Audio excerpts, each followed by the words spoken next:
It's Emily here, nutritional therapist. At the moment, I'm talking to you about weight loss. So, a lot of people are putting on the pounds in lockdown, and there'll be lots of reasons for this. Some of them won't seem that obvious to you, and others will be clearly obvious. Like, obviously, if you're having more sugar or drinking more alcohol. So over the next few weeks, I'm going to talk about things you could do to yourself to lose weight more easily. And all of these tips are natural ways of thinking about natural ways to tweak your diet to make it more easy for your body to maintain a good weight. So yesterday I explained the importance of blood sugar balance and went through the golden rules. Now, the change I think makes the biggest difference to people in terms of their ability to avoid foods that cause weight gain is to increase the protein that you're eating. So protein keeps us fuller for longer. So it's much easier to make sensible decisions around food if we're not ravenous. So one really important thing to do, and you may not be doing this at the moment, is to have protein every time you eat, whether it's a meal or a snack. Now, most of us are quite conscious of protein at lunchtime and dinner. We kind of think about what we're going to have for dinner. Oh, we'll have that with this, and it's usually some form of protein. But you might not be thinking about protein at breakfast time. So it's quite easy to incorporate protein at breakfast time.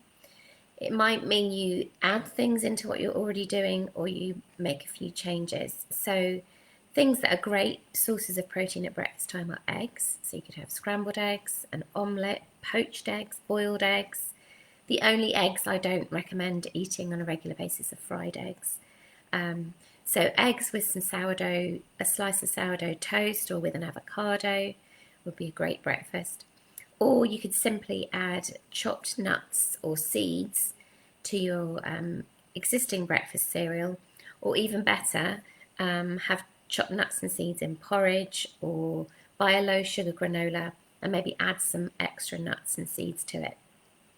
Yogurt's another really easy thing to have at breakfast that gives you a really dense source of protein. So maybe you could have some live full fat plain yogurt with some berries, some chopped nuts, and a tablespoon of brown flaxseed stirred in. So there's lots of ideas for breakfast. And then, as I said, most people think about protein at lunchtime. If you're not, it's really easy to incorporate it. So I've written down a long list of things you could add to a salad. So it's very nice and hot here at the moment, so salads are very appealing. So whatever leaves you like, cucumber, tomatoes, and then you could add in eggs, chicken, smoked salmon, tinned fish, lentils, chickpeas, cheese, hummus. You could have a soup for lunch, but make sure there's protein in there. So a lentil or bean-based soup would be great, or something like chicken soup. You could have eggs for lunch. So scrambled eggs or omelettes would be a quick lunch to keep you full. And then dinner is really usually quite straightforward for most people, but it could involve salmon fillets or another type of fish, or chicken breast, or tofu, or beans, or lentils. So really just get into the habit of thinking every time you eat, where is the protein? And equally, whenever you have a snack. So whenever you have a snack, it should be a combination of protein and carbohydrates. So you could have a piece of fruit, maybe an apple with a handful of nuts, or some berries with yogurt, or a banana and a handful of seeds. So just get into the habit of having protein every time you eat. And if you've downloaded the food diary that I posted on Monday, by now you'll have a couple of days, and now's the time to start getting out your marker pens. I do like oh, I forgot what they're called. A highlighter pen.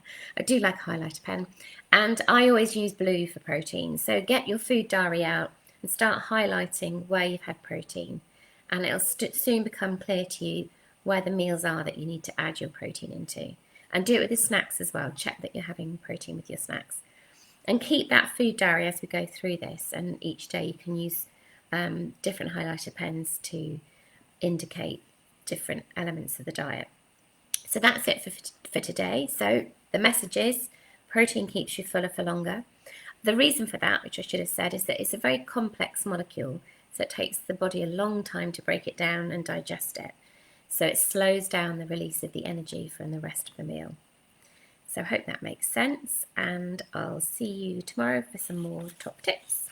Thanks for watching, and if you enjoyed this, please share it or tag a friend in the comments so they can see it too. Thanks a lot then. Bye.